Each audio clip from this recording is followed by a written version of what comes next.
Davom etamiz. 5-darsimizning ikkinchi qismi. Tekst yozishni uncha-muncha tushunib oldik. Endi qaranglar. Kvadrat chiqarishda ikkinchi yo'li qanaqa degandik? A bosganimizda ya'ni o'sha array chiqadi. Array probil. Va 1 2 3 4 dedik. Probil bosganimizda mana pastda xuddi boyagi narsalar chiqyapti dedik. Ya'ni mana nuqtadan 6 ta xona olib tashlayman. Bu xonamiz 9 kvadrat ekan. Perimetri mana pastda kichkina ko'rinyapti. 12,200. Buni neudobniy tomoni menga kursor bu yerda tursa, saldan keyin xiralashib yo'qolib qoladi. Kursoringiz qarachi mana bu yerda o'ynab yurish kerak-da. Shuning uchun ham menga pollayni chizib olib, kvadratini chiqarish yoqadi ancha. Mehmonxona kopiya qilamizda F8 ni bosib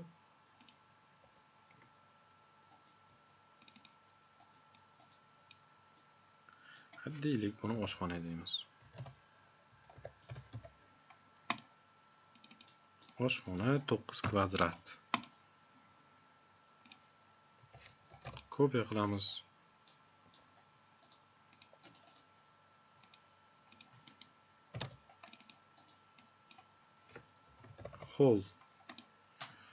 Xo'p, endi qaranglar, mana bunaqa dumaloq joylari bor. Buni qanday hisoblash mumkin? A bosganda buni kvadratini chiqarib bo'lmaydi. Eng zo'r varianti bu yerda polline chizib chiqish kerak bo'ladi. Ya'ni mana dumalog'imizni bundoq borsak, chegarasini topadi magnit. To'rt burchak bo'lib, mana.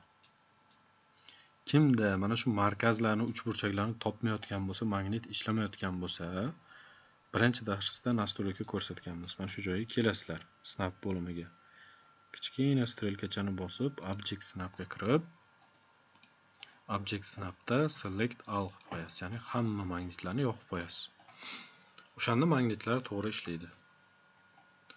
Rangini boshqacharoq rangga o'tkazib olaman. Polline chizaman. E'tibor berasizlar, bundoq olib kelganimizda hoppa, to'rt burchak magnit chiqdi degani, bu chegarasini topdi degani. Ketdi mana shu joydan. 3 burchak degani bu burchagini topdi yoki to'g'risini topdi degani o'sha chizig'ini. 4 burchak topildi degani mana bunaqa bo'lsa, qaysidir chiziqni bundoq to'g'risiga olib borasiz-ku, o'shani topdi degani. Bu ham bo'ladi, 4 burchak ham bo'ladi bizga. Aylantirdik. Bu yerda yana arkani topishimiz kerak, chegarasini. Mana shu joyda ekan. Bemalol o'tkazib ketaverasiz bu yoqqa. Olib kelamiz, to'g'ri burchak va bu yerda tugatamiz. Probil. Xo'p, endi nima qilamiz? Buni polline tanlab olib boramiz. Convert to arc. Ya'ni kursorni mana bu joyga olib kelib turib, C harfini shuna bossangiz bo'ldi. Arka bo'lib qoladi. Ya'ni mana bu yoqqa olib kelishingiz shart emasda, shu bosh harfini bosib olsangiz, o'zi ishlab ketaveradi. Mana. Endi polni hamma joyda, arkali joyda ham kvadratini chiqarsa bo'ladi. L I probil. Demak, 6 ta xona olib tashlaydigan bo'lsam, 61,5, o'nda 5. Butunigacha yozasiz. 61,5 metr kvadrat chiqyapti. Marhamat. Buni bemalol o'chirib tashlasak bo'ladi. Xuddi mana shunaqa tarzda biz klientlarga ma'lumotlarni yuboramiz. Bu tugadi. Endi asosiy urg'uni o'lcham qo'yishga beramiz. Xonani ham nomini, ham o'lchami nechiligini o'lchab yuborish kerak. O'lcham qo'yish, garaj klaviaturasi D L I 3 ta harfda chiqyapti mana. Probil. Bu xona nechiga necha? 1 2 3. Yaqinlashib borsak, demak markazda o'lchami ko'rsatyapti. 2,5 metr. Tushunarli. Uni qanday qilib nastroyka qilishni ko'rib o'tamiz. O'zi o'lchamiga javob beradigan bo'lim mana shu dimension bo'limi. Garaj klaviaturasi D probil bosilsa, shunaqa panel chiqadi. Bu yerdan modify ga kirar ekanmiz. Bir chekkadan nastroyga qilib o'tamiz. Chekkalarida o'zi odatda strelka turgan bo'ladi. Biz buni arxitekturaga o'tkazib qo'yamiz. Doim. Va buni kattaligini 120 bersa bo'ladi. Enter. Ko'rayotgan bo'lsanglar, tekstga nisbatan juda ham bahaybat bo'lib ketdi. Sababi tekstni o'zimaydi. Tekst bo'limiga o'taman. Tekstni biz 180 ishlatamiz odatda. Nimaga deydigan bo'lsak, A3 formatga odatda proyektlar pechat bo'ladi. 180 o'lchamda beriladigan bo'lsa, kattaligi normalni ko'rinadi. Keyingi masala. Mana bu yerda chiziq turibdi, chiziqning tepasida tekst. Chiziq bilan tekstning orasini ozgincha ochish kerak. Sababi ba'zi o'lchamlarimiz pechat qilganda aralashib boshqacharoq raqam ko'rinib qolishi mumkin.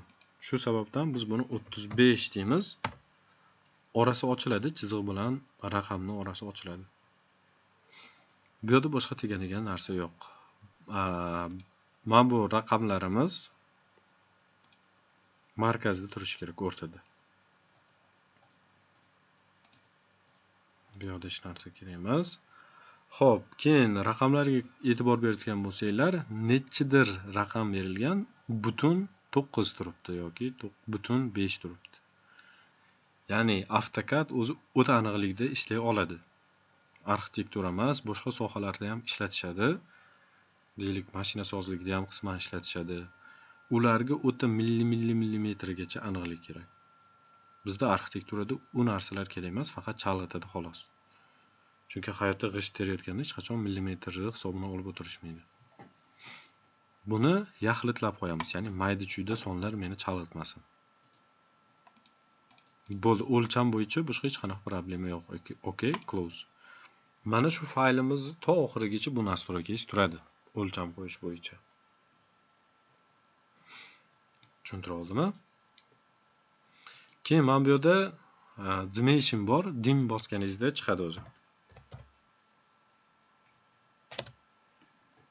Bu yoqdan mana bu joygacha o'lcham qo'yib bersangiz ham bo'ladi mana. Endi ko'rayotgan bo'lsanglar, mana bu chekkada shtrix va mana bu yerda raqam kattagina chiqyapti. Probel. O'lcham qo'yayotganda biz qanaqa rang ishlatamiz? Rangni to'q yashil ishlatamiz. Mana shu rang juda chiroyli chiqadi. Keyin qalinligi ingichka bo'ladi. O'sha narsalarigacha, ranglarigacha e'tibor berasizlar. Proyektni o'qilishi borda, har xil rang ishlatib tashlasangiz, proyektni o'qilishi ham juda tushunarsiz bo'ladi, tartibsiz ketadi. O'shaning uchun har bitta ishlatgan rangimizgacha e'tibor berasizlar. O'xshatishga harakat qilamiz. D, L, I bosadigan bo'lsak, biz eng ko'p ishlatadigan o'lcham. Ya'ni oddiy mana bu o'lcham aktivlashadi. V ramasida misol keltirib qo'yibdi. Probel. Bu xona necha o'lchami? Bu yoqdan bu yoqqacha. Probel bossam, eng oxirgi ishlatilgan komandani qaytadan ishlatadi. Bu yoqdan bu yoqqacha necha? Probel. Bu yoqdan bu yoqqacha necha? Probel. Zinani eni necha deylik. Xuddi mana shunga o'xshab har bitta xonaga ma'lumotlar berib chiqilsa bo'ladi.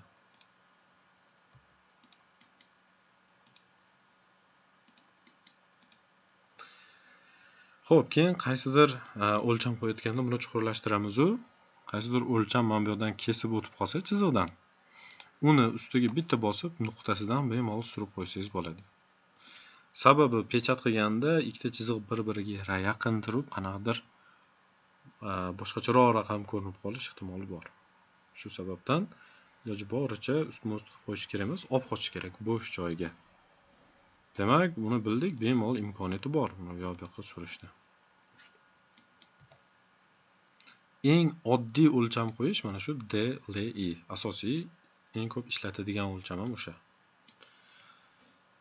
Hozir polline chizaman-da. Qanaqadir qiyshiqroq forma chizdik.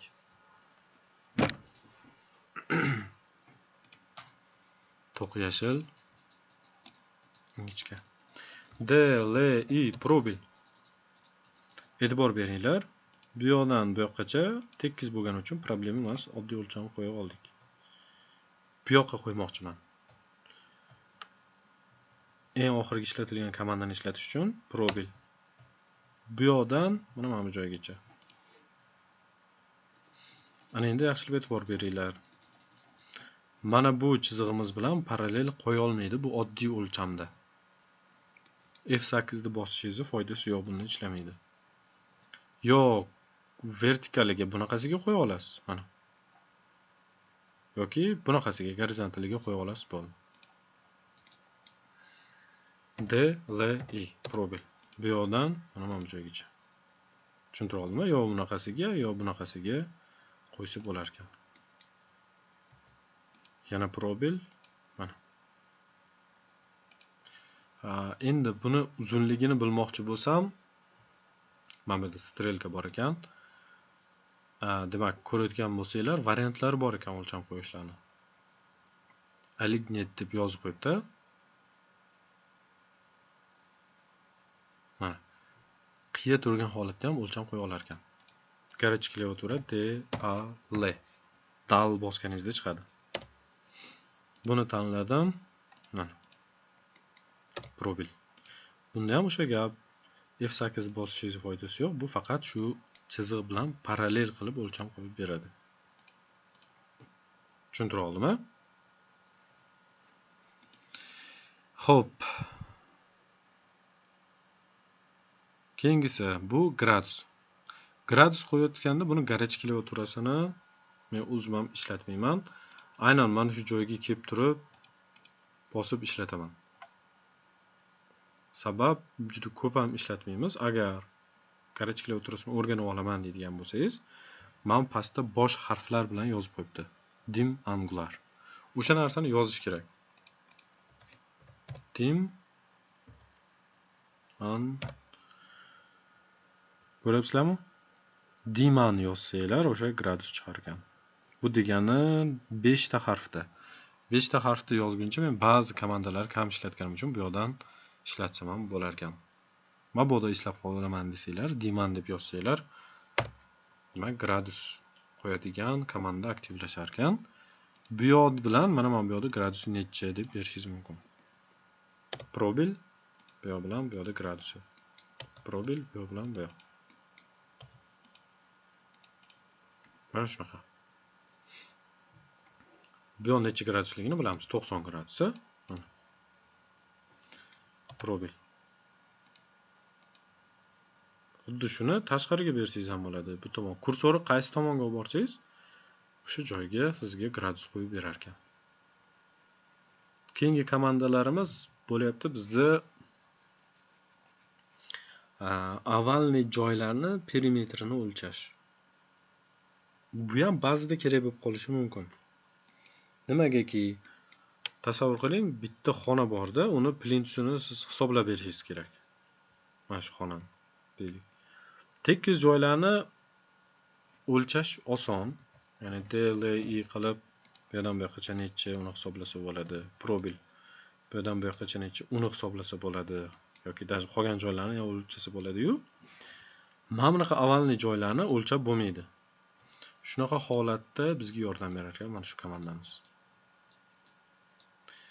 Dim arc deb yozar ekanmiz garaj klaviaturasi. Dimar yozadigan bo'lsa, o'sha oxirgi harfni bosib o'tirish shart emas, kelib chiqyapti. Probil. Mana. Tushuntira oldimmi? Aynan mana shu joyda perimetrni chiqarib berdi. Agar plintus sotmoqchi bo'lsak, 7 metrdan ozgincha 7-10 plintus sotib oladigan bo'lsangiz, mana shu joyga yetar ekan. Misol tariqasida. Keyingi komandamiz bo'lar ekan bizda radius. Radius nimaga kerak deydigan bo'lsak, xuddi shunaqa agar proyekt ishlatadigan bo'lsak, bu qanday topiladi, mana shu joy qanday hayotda yasaladi, xuddi shular bo'yicha ma'lumot bersak bo'lar ekan. Bitta stop turamiz, saqlab.